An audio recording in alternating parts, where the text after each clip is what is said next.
Hello বন্ধুরা, high. আমাদের এখানে এখন বসন্তকাল চলছে আর বসন্তের শুরুতেই মিষ্টি ওর প্রিয় অতিথিদের জন্য খাবার বানাচ্ছে। কাদের জন্য খাবার বানাচ্ছিস বল? মাই ফেভারিট হামিংবার্ড, ওদের জন্য এই যে আমি মিষ্টি জলটা বানাচ্ছি।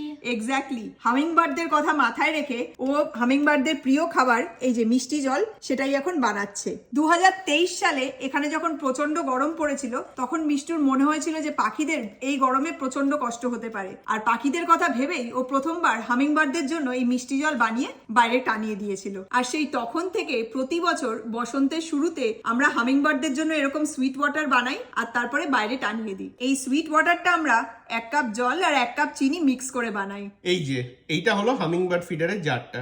এই ফিডার থেকেই হামিংবার্ডরা সুইট ওয়াটারটা খায়। বিদ্যুৎ এখন মিষ্টুর বানানো মিষ্টি জলটা এই ফিডারটায় ঢেলে দিল।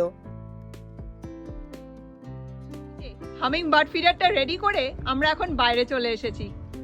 এই যে এটা আমাদের ম্যাপেল ট্রি। বিদ্যুৎ বার্ড ফিডারটা এখন এই মেটাল পোলে ঝুলিয়ে দিচ্ছে।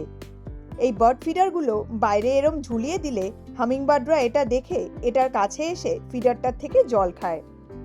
গাছের তলায় বার্ড ফিডারটা ঝোলালে জলটা গাছের ছায়াতে ঠান্ডা থাকবে। এই ফুল ফুল মতো লাল হলুদ জিনিসগুলো হামিংবার্ডদের অ্যাট্রাক্ট করে। হামিংবার্ডদের ঠোঁটটা খুব সরু আর লম্বা হয়। এই যে ফুটোগুলো এখানে দেখছো, ওর মধ্যে হামিংবার্ডরা ওদের ঠোঁট ঢুকিয়ে মিষ্টি জল টেনে খায়।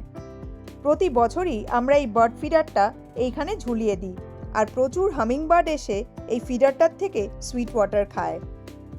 আশা করছি এবছরও আমরা হামিংবার্ডদের খুব তাড়াতাড়ি এই ফিডারটার থেকে জল খেতে দেখব।